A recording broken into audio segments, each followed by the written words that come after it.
بسم الله الرحمن الرحيم.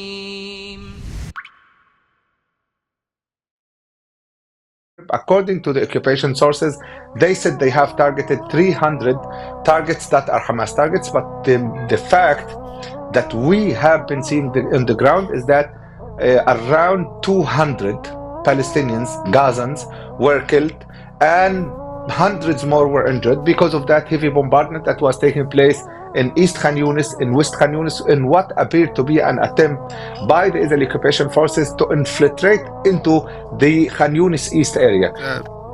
Is there any talk going on regarding how the Muslims in that area will be dealt with? And some very aggressive laws were passed. They have been publicly speaking about transferring the people who are living in the West Bank to Jordan.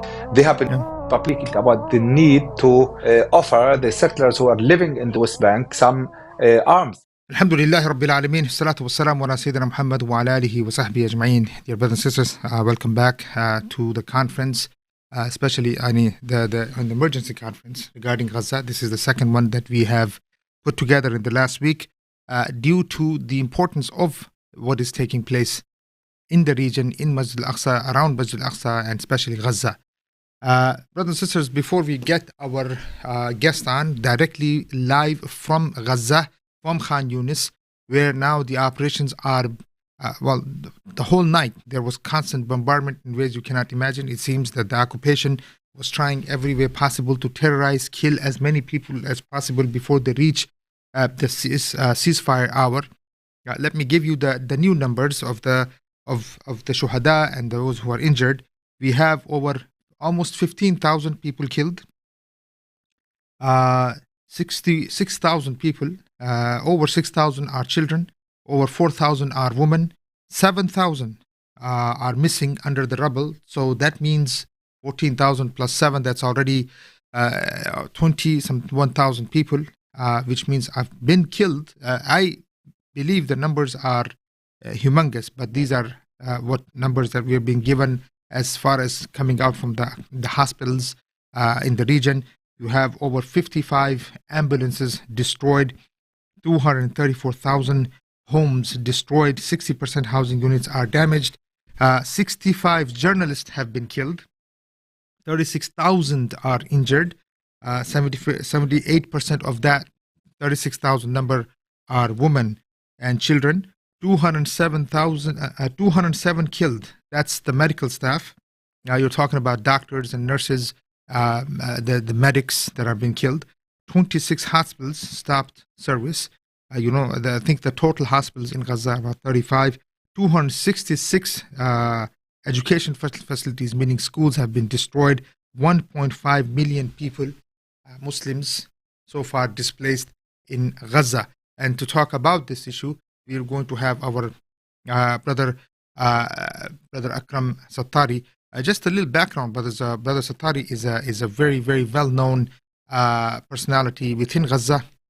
He's worked with almost all entities as far as United Nations is concerned. He's a translator. He translates for many of the major institutions in Gaza that are related to United Nations. He's been there, whatever.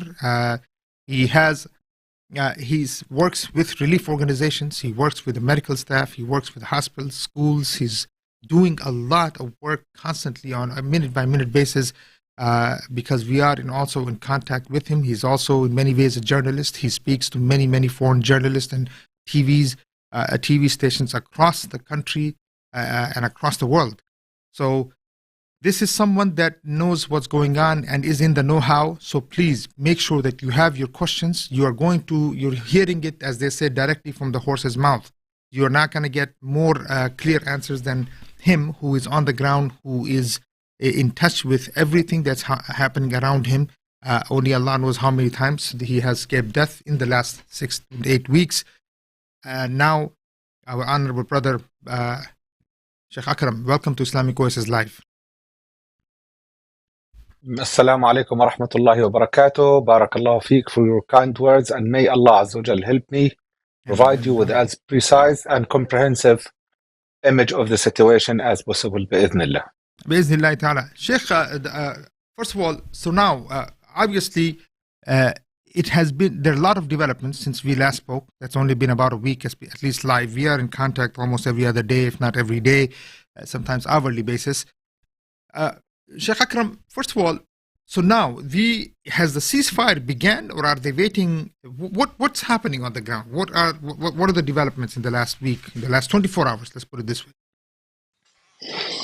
No problem. I wanted you to see Gaza, Khan Yunis in the background, because this particular area behind me witnessed very heavy bombardments that took the lives of dozens of people.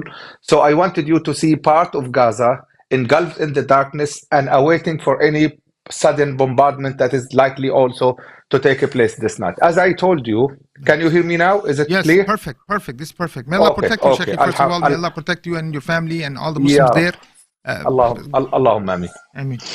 Allahumma ameen. You are also our family. May Allah Azza wa bless and protect you, and may Allah guide you to the best of acts and words, inshallah Rabbil Alameen. The point is, for the last 48 hours, around 450, 470 different targets were hit in the Gaza Strip. According to the occupation sources, they said they have targeted 300 targets that are Hamas targets, but the fact that we have been seeing on the ground is that around 200 Palestinians, Gazans, were killed, and hundreds more were injured because of that heavy bombardment that was taking place in East Khan Yunis, in West Khan Yunis, in what appeared to be an attempt by the Israeli occupation forces to infiltrate into the Khan Yunis East area. And that whole thing was accompanied by the different bombardments that I told you about and sent you some of the voice notes showing or making you hear the very heavy bombardment. Whole Khan Yunis area was shaking last night because of the heavy bombardment. Some heavy bombardment also took place in Jabalia. Some other heavy bombardments took place in Beit Hanun and Beit Lahia in the very north of the Gaza Strip. Other bombardments took place in Az-Zaytun neighborhood, also taking the lives of around 20 people altogether in one bombardment, and other people were falling because of other bombardments taking place in As-Sabra, also in Al-Sheikh Rudwan. And tonight, there are also some other bombardments taking place. Around 15 minutes ago or 20 minutes ago, we received some news about a new bombardment targeting a school in Jabalia and claiming the lives of around tens of people and leaving others injured with some serious amputations. The footage was shocking. The doctors at the hospital were appealing for the humanity to do something to stop that ongoing massacre. And one of the doctors was telling everyone who's watching that people of Gaza will never forgive them for leaving them alone, facing that ongoing bombardment as he described it, and facing that carnage that has been taking the lives of the people of Gaza. So overall, the situation is extremely tense and catastrophic. People continue to fall dead or injured. Houses are still being destroyed. Infrastructures are still being targeted, and the occupation doesn't seem to be willing to stop that. They will continue, and I can tell you, even before this night comes to an end, that we might be losing the lives of hundreds of Gazans before we come to the exact time of the ceasefire. So continuous bombardment, continuous targeting, continuous devastation, and continuous killing before the ceasefire takes effect.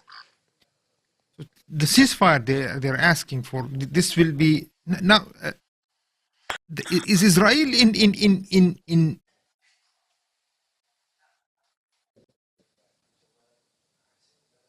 Hold on, Sheikh, can you hear me?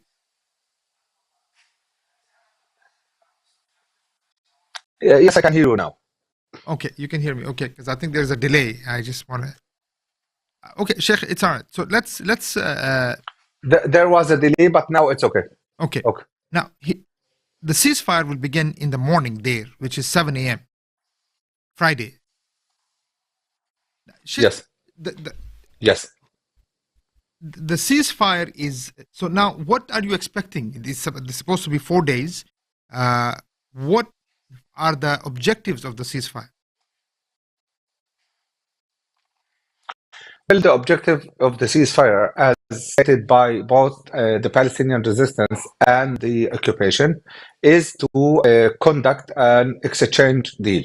According to that exchange deal, the Palestinian resistance would be releasing 50 of the people captured in Gaza, and the Israeli occupation would be releasing 300 Palestinians who are all minor children and women who were held captive or were arrested by the Israeli occupation. Also, that would facilitate the entry within the agreement on that ceasefire. 200 truckloads would be allowed into Gaza. 4 truckloads of fuel would be allowed into Gaza. 2 truckloads of gas, cooking gas, would be allowed into Gaza, and also the movement between the south and the north is also facilitated for the sake of making sure that the very critical and life-saving food and medical supplies are already delivered from the Rafah border all the way to Gaza North. And maybe it is about time to thank you, Sheikh, and to thank Islamic Oasis for the things that you have been doing and working on for this, because Alhamdulillah Rabbil Alameen, a very good shipment of consumers and medical supplies is being prepared in the meantime to make sure that they go to the people in the north and to south alike and help saving the lives. The calls and the appeals that you are making, also relentless effort that you have put, alhamdulillah, yields the fruit, and inshallah Rabbil Alameen, and people would see some documentation of the medical pharmaceuticals, to medical supplies and patients being prepared to help and save the lives of the people in this very critical time, and they were procured locally from inside Gaza for the sake of helping people in Gaza. The store that they were procured from was very difficult to access. Alhamdulillah Rabbil Alameen, people who were working on this managed to get the store, managed to get the medications in some safe place. They are being sorted now, and inshallah tomorrow morning, with the blessings of the Jum'ah, they will be prepared and they will be sorted out, and inshallah they will be delivered to those who need them and to those who are struggling now to survive. Jazakallah khair, Sheikh. First of all, this is the least that we can do. Wallahi, brother, our hearts are with you. We wish we could be there with you. Allah subhanahu wa ta'ala bring an army that will and a people and this Muslim nation together that will free not only Gaza but all of Palestine, bi'iznillahi ta'ala. Wallahi, this is our dua day and night.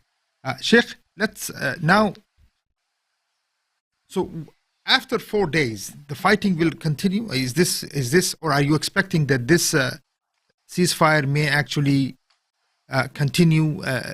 So let's from the political and from the strategic perspective, Sheikh, what did Israel achieve from this? Okay, now the questions themselves, they're asking their government, sometimes in a very sarcastic way and sometimes in a very critical way.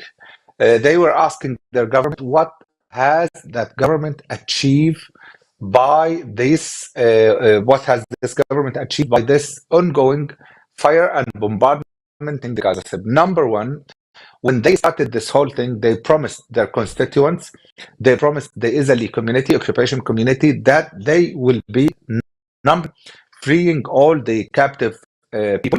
They called the civilians, the women and the children and the soldiers and everyone.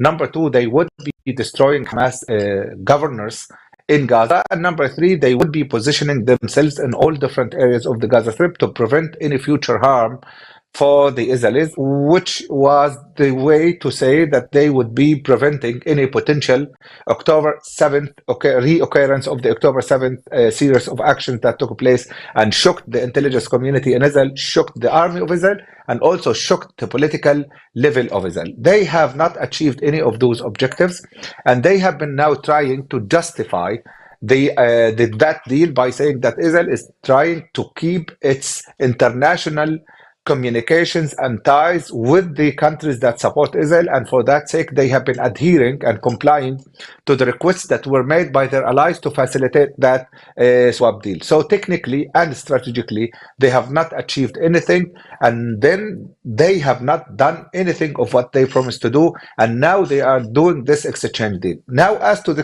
this question of the 4 days, then resuming the fire, or 4 days, then end of the war, or 4 days or another arrangement.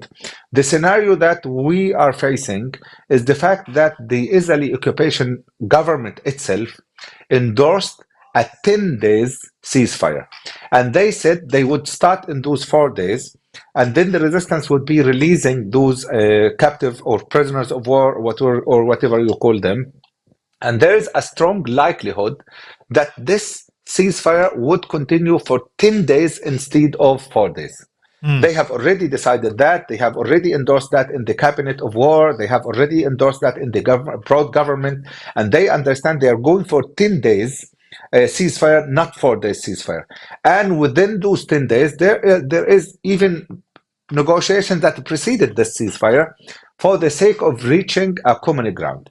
Common ground means they have not been able to achieve any of their strategic objectives, and it's about time now they find a broker or a mediator that can negotiate a solution. Now the negotiation is at a peak underway. The Qataris, Egyptians, Americans, the Israelis, and all the other actors are engaging in those negotiations, and they have been trying to achieve something out of them. Now we would have to wait till we see what kind of arrangements can result from that. But my estimation is that this war will come to an end even after the 10 days, because to them they have lost 385 tanks, bulldozers, armed vehicles in the 26 days of ground operations and fighting and all of those things. The number is quite high, and they have been very impressed in facing their community, facing their audience, telling them what has been happening in the occupied Palestinian territories.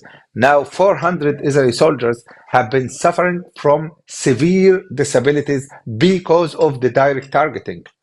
Around 1,600 others are suffering from disabilities. So have 2,000 soldiers who are already disabled. Every single vehicle or armored vehicle or a tank that is targeted, that means it is out of service. And now when you are targeting this very large number, that is indicative of the way the Palestinian resistance is fighting and the way the Israeli occupation forces are managing and administering the fire.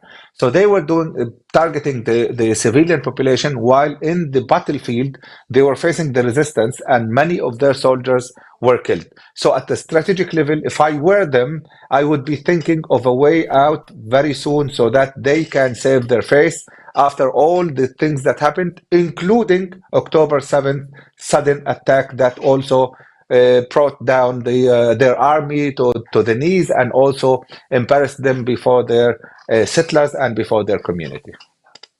Sheikh, now, so one of the goals, it seems, that was to remove Hamas from power. Is that something that you see in the future? Is that even a doable thing? Is this something that is this talk in the air?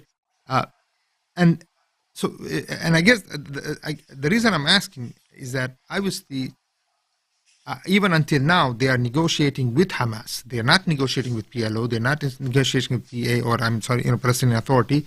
So the idea that they may actually remove Hamas from power, how real is this, Sheikh? Okay, I will tell you something about myself for the sake of just explaining things better. I speak very good Hebrew, right? And I've been following Alhamdulillah Rabbil Alameen. I have been following up the Hebrew media and listening to their analysts saying things. And one of the very interesting things that they said, one of the broadcasters asked the military analyst, he was telling him, do you think Hamas is close to be broken? Do you think Hamas is going to accept any compromise for the sake of saving themselves? And then he told him Hamas seems to be very far away from being broken. Hamas is negotiating us as if they're holding a gun and putting the gun to our head. They feel comfortable, they feel relaxed, they ask for the things that they want and they insist on them. So some of, I would say all of the objectives that were stated by the Israeli government, including the chief of staff of the Israeli occupation army, the prime minister, the minister of defense, and something that you see them saying repeatedly is we are going to break Hamas. We are going to achieve victory. In the last 48 days, they mentioned the word victory more than 300 times. Why? Because this is something they're missing, and they want to convince their audience that they're doing something, that they're progressing in doing something, and they're about to achieve it. But the fact on the ground is that they're trapped, they're stuck, they have not been able to bring about any breakthrough politically and militarily. So now they're willing to negotiate the solution. And now Hamas, even when Hamas is negotiating them, remember that when they started this ground operation 26 days, they said we are conducting this ground operation, or they called it drill of war, for the sake of making sure that we release our prisoners. How many prisoners they released? None. How many like captive citizens or captive soldiers or whoever they managed after like taking over Al-Shifa, taking over the Indonesian hospital, taking over Al-Rantiso Hospital for children, Al-Rantiso Hospital for obstetrics, Al-Rantiso Hospital for pediatric children. All different types of hospitals were targeted, all different types of hospitals were seized, and the result was zero. They could not release any of the people who are captured. And now it is a moment of a truth for them. Now they are negotiating, like you rightly said, the very same organization they said they're going to wipe out. They are negotiating with a very military wing of the very same organization that they said the leader of which would be fleeing because of the massive power the Israeli army is using against them, but they are not. Now they're fighting. Some of them are killed in the battlefield. Some of them are continuing the fight, and none of them is surrendering. And this is something very important that should be taken into consideration. So the conclusion is that Hamas as a fighting and a resistance power is very far from being broken. And I think tactically and also strategically, they're achieving very important milestones that are indicative of the fact that they are still running a coherent structure that has a very good command sequence, and that they are orchestrating their activities on the ground and managing to achieve and realize them, and managing to impress the Israeli occupation army that said is going to break them. Sheikh, I don't know how true this is, but yesterday I heard they arrested the head of the Shifa, the director of Shifa Hospital. Yes, they arrested Dr. Muhammad Abu Salmiya, the head of Al-Shifa, the head of Al-Shifa Hospital. He was part of a convoy that the World Health Organization coordinated for. They're leaving from the Gaza Al-Shifa Hospital to Netzarim area, which is controlled by the Israeli occupation, and they were departing to the south of Gaza. They were waiting for more than 7 hours, and the Israeli occupation arrested Dr. Mahmoud Abu Salmiya and arrested 5 others. And they said he is now being interrogated by the Israeli intelligence services, Al-Shabak, and that he was arrested. So, Sheikh, what happens to arrest now? Arrest means what? They're arrested in Gaza and then they're taken to outside Gaza for the interrogation, or is there somewhere inside Gaza area? Normally they were arrested, and they are likely to have taken him to somewhere in Ashkelon, outside of Gaza, normally to some of the Israeli intelligence agencies to interrogate him. And you never know what kind of things they're going to do for him and for the others. People were killed. People were arrested and killed. Some people were arrested and are still missing now for the 14th day or 19th day or 16th day. Some people were passing by and were killed and are still thrown on the street. So you never expect what happens to the people who are taken by the Israeli intelligence agencies. Sheikh, are you ever... Obviously you're there, but I don't think... Do you worry about being arrested by the intelligence of Israel, or... Because, I mean, you're very well known, you speak English very well, you speak Hebrew very well. Speak Hebrew as well, yeah. and then you are speaking to international arena, and you're obviously a voice for the oppressed there. Are you concerned that people who have means to be able to speak to the outside world are being targeted? Well, some of the people were indeed targeted. One of my relatives, the one that I told you, lost his life and lost also his son was killed, and 5 others of his children, all his children were killed. Also, his brother was killed, was a reporter for Palestine Voice TV. So, also someone who's working for Al Jazeera Arabic, who has been reporting about the situation in the Gaza North, also received some phone calls from Israeli intelligence officers warning him and asking him not to report about the situation. That's normal. If you're doing something, you should understand that if you're speaking the truth to power, then there should be a power facing that truth. And with that, you should believe that whatever price you are paying for the sake of spreading the truth about the situation can be paid and will be paid and happily will be paid, inshallah Rabbil Alameen. So I understand that I might pay a heavy price, but it's okay. I'm not deterred. I'm not scared. And I understand that every sacrifice whatsoever, big or small, is nothing for the sake of the dignity people and spreading the fact about the situation. May Allah subhanahu wa ta'ala protect you, Sheikh. Now, Sheikh, let me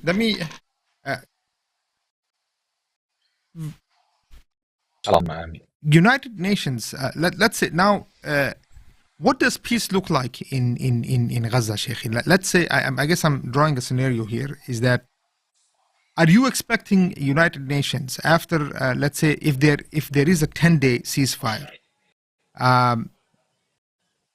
they're talking about, security will be in the hands of the Jews. Well, security was in the hands of the Jews, at least the borders of Gaza, and they couldn't really do much. So now, what does that mean, number one? And number two, are you expecting blue helmets inside Gaza? Is that something that you would even, meaning that the people of Gaza, the Muslims there, would they want UN peace?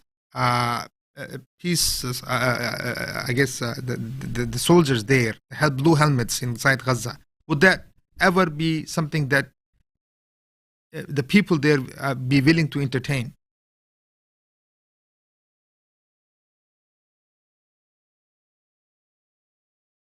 Hello? Yes. Oh, did you hear me, Sheikh? No, maybe not.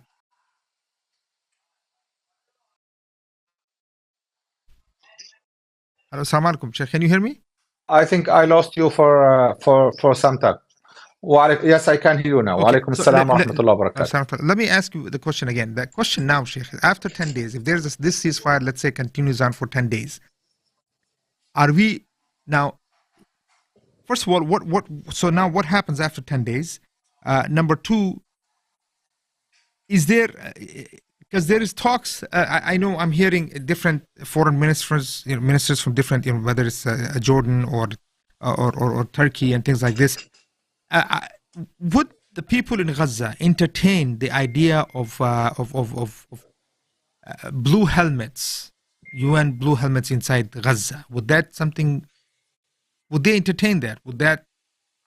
Or would that be considered some type of a break in sovereignty of the people inside Gaza? Well, after 10 days, I foresee that there is going to be a permanent ceasefire agreed upon.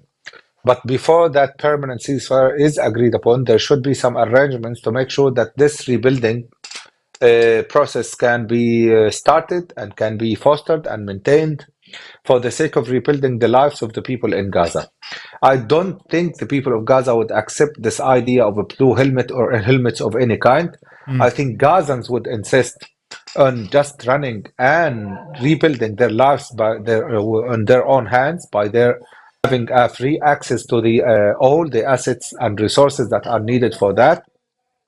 I think one of the reasons that led to October 7th is the fact that the Gazans were missing the ownership and the sense of ownership that should have been sensed and felt and practiced by the people of Gaza. and that they felt that they are under the censorship and guardianship of some other major regional powers, close or far away. And I think the whole world should be thinking of what led to October 7th, and they should be very sensible and responsible by the way they're acting with the ambitions of the people of Palestine. People of Palestine have to decide what they need to do, how they would do it, and who would be able to do it. And for your information, there are some communications from different parties, regional parties, Arab parties, who approach Hamas. I have been following the news about this, and who were communicating with them and offering them some very generous amounts of money to start the rebuilding process. I think the facts on the ground, and I think every single second of resilience and steadfastness in Gaza, now and before and after, will dictate the shape and the type of rebuilding process and how independent and with no interference and unhindered it can be. So the bottom line, Gazans would never entertain or accept idea of foreign intervention under any circumstances. Okay, so now, there's already a discussion. So now, hold on, Sheikh. So permanent ceasefire. That still doesn't. That's still very vague, Sheikh. Means can ceasefire obviously means ceasefire from both sides, but then Israel, after 2 months, we can be in the same scenario again. After 2 months, situation is very volatile and is continuously changing. Dynamics of the relationships with Gaza and the occupation have been changing. I think now when there is a negotiation, which indeed is underway now, there would be different type of negotiations, different type of requests, different types of guarantees, and different types of mechanisms for just realizing those agreements that would be reached. Now, with Gaza being able to remove the walls, which is a very important thing, that should be also taken into consideration. Now, the ones who were building those walls should be more careful now when they turn their backs to the needs of the people of Gaza. Now, when the people of Gaza are negotiating, and with the Palestinian resistance negotiating, they are negotiating out of power and with their opponents well aware that if something that is built there to prevent them from doing anything, that something can be removed and that something can be defeated, which is a very important thing. And I think the large-scale incidents that took place on October 7th and following that will pave the way to some more equitable solutions and more quality solutions and more change and realignment in the relationship with all the actors and with the international actors as well. Okay, so, Sheikh, okay. So I guess the following question would be, well, two questions. I have to come to the idea of the Palestinian state also, but what is the negotiation that taking place? Does this what are the impacts of the Palestinians living in the West Bank when the ceasefire, or I guess, is there any talk going on regarding how the Muslims in that area will be dealt with? Well, the West Bank is also subjected to attempts of subjugation and displacement. We should also be aware that some very strict and some very aggressive laws were passed by this Minister of the National Security, Ben Gvir, and they have been publicly speaking about the transfer. They have been publicly speaking about the idea of transferring the people who are living in the West Bank to Jordan. They have been publicly about the need to offer the settlers who are living in the West Bank some arms, some gun machines. 239,000 licenses for guns and machine guns were submitted by Israeli settlers who are living in the West Bank, which is around 1/3 of the overall population in that area. And if we calculate the minors, the children, and the ones who are under 18, the number is extremely significant. So almost everyone in there would have a gun. And you have been hearing the news about the settler violence and how they're attacking the mosques, how they're attacking the family, how they were burning the houses and burning the mosque and everything. And the ones who are living in the West Bank are known to be very extremist, and they don't believe in the right of the people of Palestine to live in that area. They call it Judea and Samaria. And now even when it comes to Gaza, they're promoting a concept according to which they say, we evacuate, we settle, we stay. This is the principle they have been using in Hebrew for the sake of telling the people and the settlers that they are doing a very supreme job that is God assigned job to them, and what they need is to take care of the Judea and Samaria and to throw people away from that. Now in the cabinet, they have 3 ministers from the religious Zionists who believe in the transfer. So they have power, they have influence, they have authority, and they are going on with that plan. And I think they are taking the whole Israel to unprecedented confrontation when it comes to that land and when it comes to the Palestinian people in the West Bank. And ever since the disruption, ever since the eruption of this October 7th thing, the West Bank has, till this particular moment, sacrificed 211 people who were killed. The last of whom were killed yesterday. 5 of them were killed by an Israeli unmanned drone. So they are part now of the struggle, and they're subjected to the continuous Israeli attempts of subjugations, and they are not willing to leave their land. Like the people of Gaza are not willing to leave their land, they are not also not willing to leave land. And the people in the East Jerusalem are also subjected to continuous attempts of uprooting by the Israeli government, either at the policy level or at also a field level. They have been removing them from their homes, taking over those homes, and hoping to uproot them from Jerusalem. So the whole Palestinian people, Gaza, West Bank, and Jerusalem, are all together in this fight with different levels, with different impacts, and with different extents, but they are also part of that struggle, and they are together sacrificing their own way for the sake of just staying on this land. Sheikh, we have also a few questions. Again, brothers and sisters, please put your questions out. Inshallah, put it out there so we can ask the brother the questions.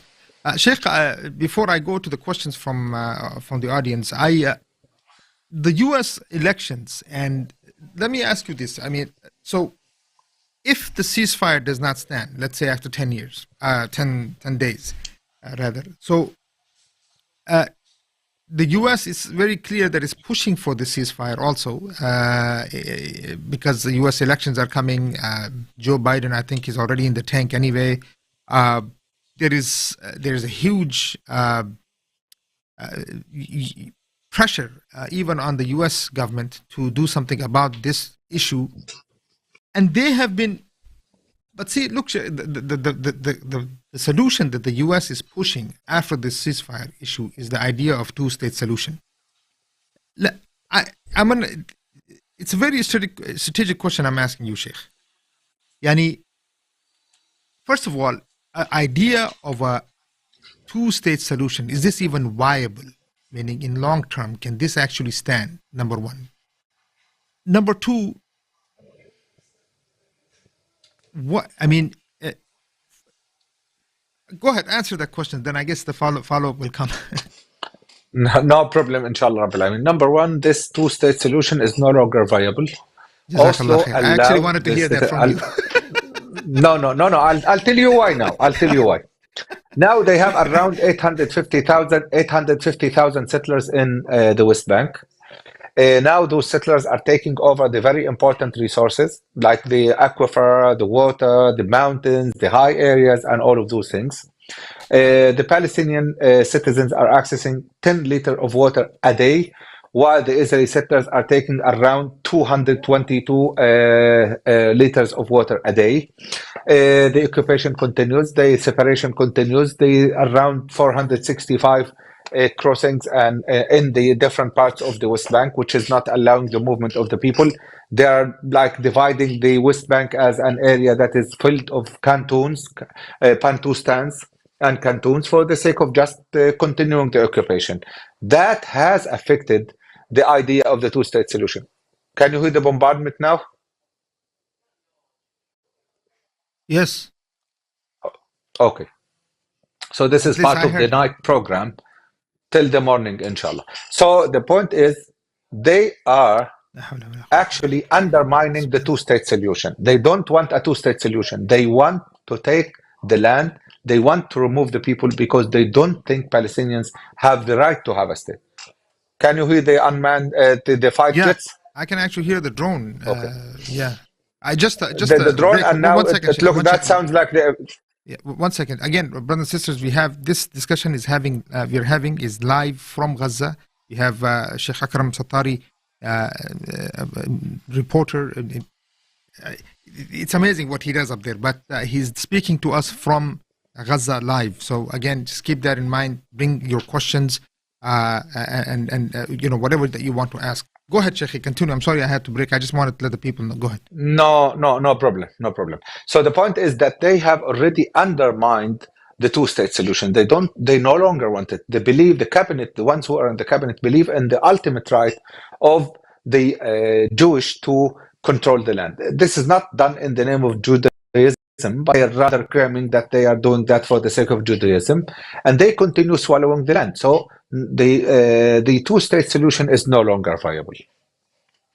So now, what is your thoughts to people? Because the thing, Sheikh, in the U.S. and in the West in general, we have a lot of we have organizations sincere in many ways, but they have no idea of the realities on the ground, and they keep pushing for this. We have to have something. There has to be some type of sovereignty, some type of right have to be given. There has to be independent state. What do you have to say to them, Sheikh? That because and the reason I'm asking and emphasizing on this question, Sheikh, is that look, for the Jews, Gaza was an experiment in many ways, I think, and we see from the outside that they do not even want Gaza to be independent the way it because they are worried that anything that could make Muslims in that area independent is an actual problem for them. It doesn't matter how small or how big. So what do you have to say to the people here, organizations, those who are saying that that this may be a viable solution? I mean, you answered it, but I want them to understand it if this clip is being watched by them. Okay, number one, it can be viable if people are given sovereignty and are not disposed from their land. Disposition, substitution, colonialism, settlement activity are not a good recipe to develop a two-state solution if that two-state solution was viable at the first place. The settlement activity, the occupation activity, the continuous subjugation that is taking place in the West Bank and even in Gaza. They said they have withdrawn from Gaza in 2005, right? That was 18 years ago. But the matter of fact that they were redeploying their forces and controlling Gaza from the sea, from the ground, and from the sky. And they kept controlling Gaza. Now, if you are giving people the right to choice, that means you should give them the right to own sovereignty over their own resources, which is the ownership of that resources. The ownership is no longer there and will never be there because the Israeli government, the whole government now, does not believe in the right of the Palestinian people to live in the first place. Palestinians were described as subhumans by some very important Human cabinet animals, members. Human animals, subhumans, and the Palestinians were denied access to water, electricity, fuel, and energy for 48 days now. Can you imagine? You live in the USA. Can you imagine living 3 hours without electricity, let alone living 48 hours without electricity? So the point is, even the people in the West Bank are treated in the very same way. If the people who are watching, if they're watching now, I think justice is the solution. No peace without justice. Justice means that there should be a sovereign Palestinian state.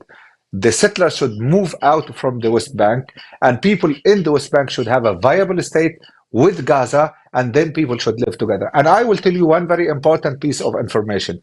If you travel from Erez to the very north of the Gaza Strip, towards Tel Aviv or towards Jerusalem Al-Quds, you would be surprised to see some houses staying there, houses that were destroyed in the 1948 and in 1967, Palestinian houses. You would see the orchids, the the grapevines. You would see the apricot trees. You would see everything. You would see the pots that were used by the elder people in there. So there is a space for us in that land, and I think what needs to be done is to recognize in the very beginning the right of the people to Palestine to live, and also then to translate that recognition into something practical that would ensure at least a baseline of sovereignty over the land for the people of Palestine. Even the Palestinian Authority that agreed to engage in peace talks and agreements with the occupation, they are now without no sovereignty whatsoever. The president of the Palestinian Authority needs a permit from the Israeli occupier to leave the West Ramallah. Bank, Yeah, and needs another permit to come back to Ramallah. And that permit is renewed every 3 months. What kind of sovereignty is that? This is the bottom line. This is the way forward. Sovereignty, the right of choice, and then khalas. Sheikh, Like in Arabic, you know khalas. What khalas means? Khalas, I understand that. Now the thing, Sheikh, is so I guess the idea that even Hamas may not be even in the area is not viable, number one. So number two, so the even entertaining the idea that PA might be able to come and have some type of a ruling is not possibility at all. No, the PA stated that they're willing to do. The PA stated in a very strange manner that they have nothing to do with Hamas. They have nothing to do with Israel. However, they are ready to come back to Gaza to govern Gaza. So it looks like they are talking as if they are a third party, and they're saying that we will come back to Gaza if there is an international will for us to come to back to Gaza, and we will govern Gaza, will manage Gaza. So I think also they are in a very weird position, ya Sheikh. It's like normally when you are representing a group of people, you should be siding with them, and you should not act as if you are a third party. Now the Palestinian Authority, in this very strange incident or stance, they're speaking as if they are coming from Mars or from the moon, from outside. No, from the whole outside of the whole galaxy. Sorry to say that. Subhanallah. All right, Sheikh. Let's start taking some questions here. Go ahead, Brother Zain, if we can take questions, inshallah. Can you give us some insight of what happens to Palestine, children and women, when they are put in prison? Okay. I think if I wanted to choose an example, then I would choose the example of Israel Jabis. Israel Jabis is one Palestinian woman, a mother of two, that was targeted by the Israeli occupation while she was in her car. Because of that targeting, the car was burnt, and she was inside the car, and she ended up losing her fingers. His face was totally distorted, and she is in jail now for 7 years. She was appealing to the international community. She's asking the international community to do something to release her, and for her to go, like, undergo some plastic surgeries for the things that were distorted, and for the things that were like destroyed in her face, but she was not allowed to do, and she's going to be part of the swap deal that is going to take place tomorrow, and I hope that she will be released tomorrow. This is one woman, a mother, a woman who was treated like that. This is number one. Number two, a Palestinian child was born in the Israeli prison. His mother was pregnant. He was born there, and he was jailed from day zero till he became 4 years. So he was there in the jail for 4 years. So those two stories that tell you what was happening and what is still happening in the Israeli prisons, and how people are living their life in those prisons. La hawla wa la quwwata illa billah. Continue, Sheikh. Let's take born in the prison. Yes. So is he one of the, is that family another they're looking for release tomorrow? Inshallah. Sheikh, how are they tomorrow? Inshallah. Yes, go ahead. How are they? Okay, so let me ask you this. So let's say when the families are released, what is the guarantee that they will be kept? They will be free, meaning that after 10 days, because these guys are going and they're going into homes, they're just picking up children. What is the guarantee that they will not be rearrested? Number one, the Israeli National Security Minister stated today, made a decree that everyone who celebrates the release of those prisoners would be accused of the charges of terrorism. That's number one. Number two, there is no guarantee. Yeah, of course. Number two, there is no guarantee that those people who would be released would not be rearrested. But the only guarantee now is the change in the dynamics that I told you about.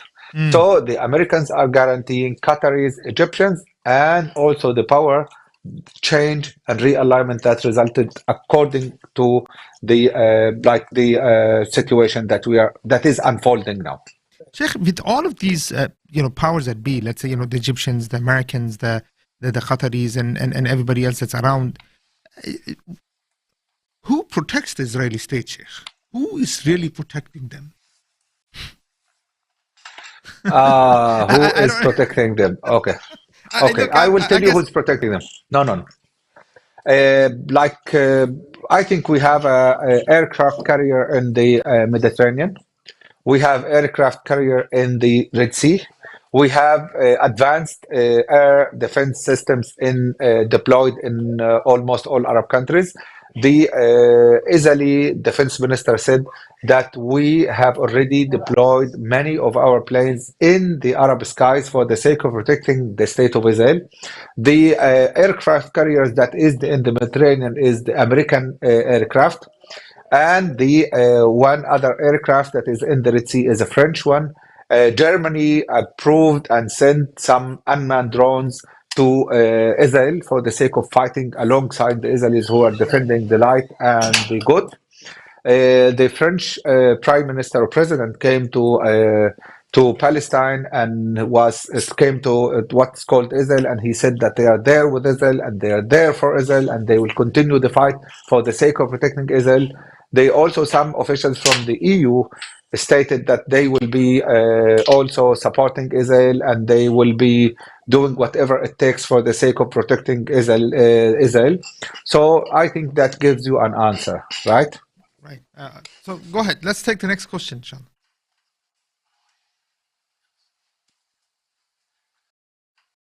Do you think if it's determined to the cause, if we redirect the pro-Palestinian movement and end the Pali flag fashion to an Islamic movement, will we confuse and lose the power of global community?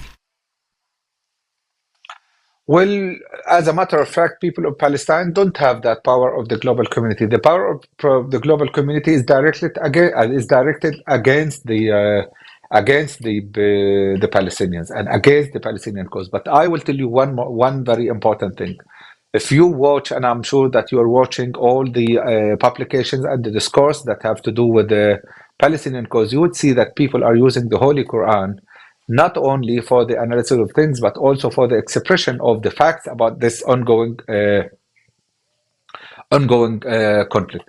And Nabi sallallahu alayhi wasallam was dividing the clans and the tribes during the wars into, like, every single clan was given a specific squad, and Nabi sallallahu alayhi wasallam was telling them, we will see what you can do, people of this family. We'll see what you can do, people of this family. Sometimes that can be done for good, and Prophet sallallahu alayhi wasallam did that. So it's no shame that you have a specific flag, although I myself have some reservations on all those flags that were created for the sake of dividing the Ummah and creating nationalism and also dividing and ruling.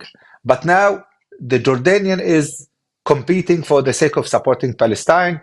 The Iraqi is competing for the sake of supporting Palestine. The Yemeni is supporting is also competing to support Palestine. The Lebanese is supporting Palestine. The Syrian is supporting Palestine.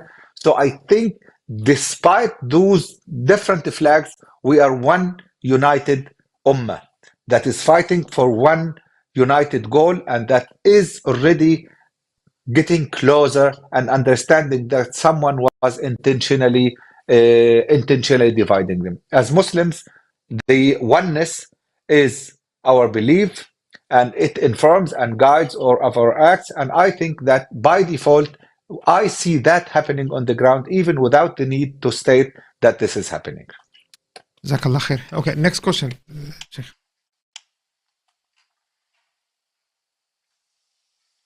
Some Israeli analysts are afraid of prolonged urban conflict. Why do you think Israel is still committed to putting Gaza under siege?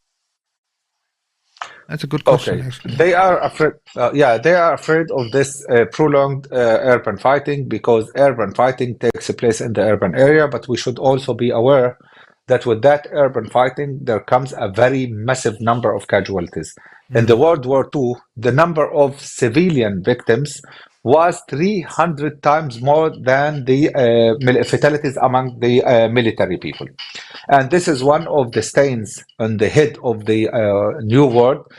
And now in Gaza, Israel understands very well, and they have been seeing and experiencing that in the urban areas, all the sensors, all the warning systems normally malfunction because of the proximity of the debris and the rubble of the houses and the block cement blocks and all of those things.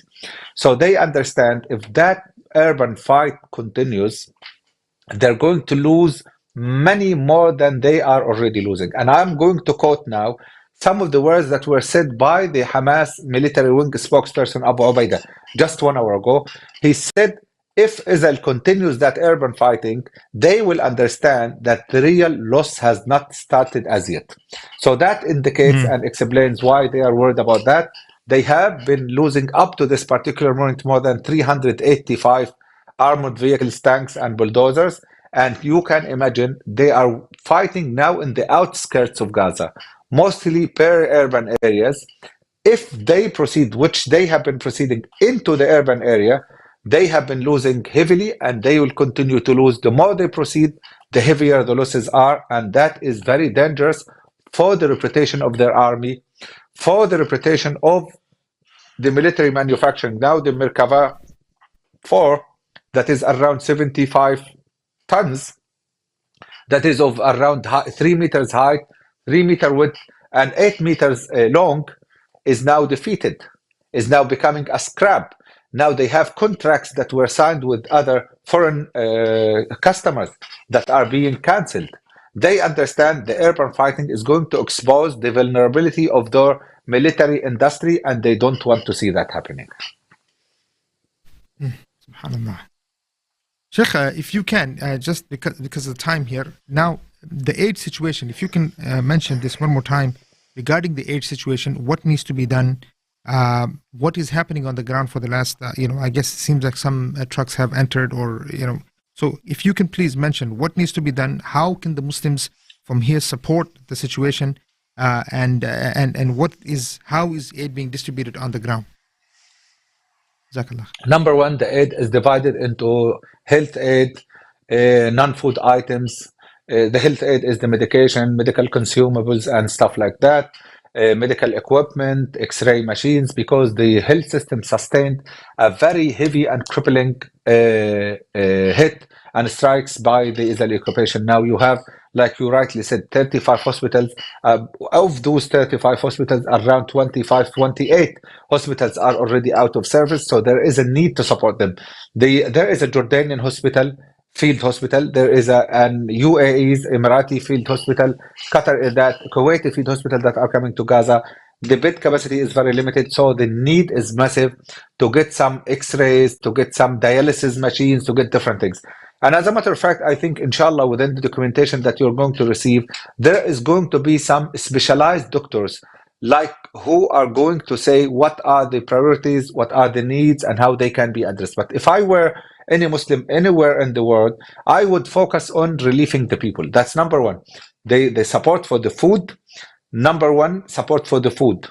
Number two, support of the NFI items. The tents, makeshift tents now, because you have around 65% of the built area destroyed, and you have 1.7 million people who are already IDPs, internally displaced people. 750,000 of them are living and staying now in the UNRWA shelters. So you need to support those people, provide them with water, you need to provide them with food, you need to provide them with the tents, and you need to look after their needs. And that can be one part that people can be supported in.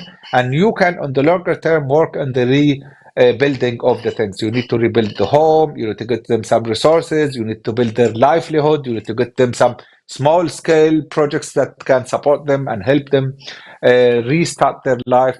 There is a lot that can be done in Gaza, and I think that every single Muslim can do even very little effort for the sake of just addressing any of the needs and allocating something towards those needs. Jazakallah khair, Sheikh. Jazakallah khair. Inshallah, with that, we're going to end this program, Sheikh. Jazakallah khair. Be safe out there, Sheikh. May Allah subhanahu wa ta'ala protect and preserve you. And we will continue bring you on to see the developments that are happening on the ground. And again, brothers and sisters, Sheikh Akram is one of our brothers who does a lot of groundwork with amazing sincerity. These are the type of people that we have on the ground, brothers and sisters. So your support means a lot to us. So continue your support, and may Allah protect you, preserve you, Sheikh. And just keep us, even just a little text matters, Sheikh, because we are worried. Believe me, people are worried about your safety and security. No, Sheikh. Also, there is one very important thing. Even if I forget to send the text, someone I know from the USA, some Sheikh, Sheikh Muhammad sends me something. Sheikh, I'm asking about you. How are you doing today? How is the family? So, inshallah, we're going to keep you posted about the developments. And barakallahu feek and jazakallahu khairan for doing here, Sheikh. And the listeners as well. Jazakumullahu khairan for all the brothers and sisters. Inshallah.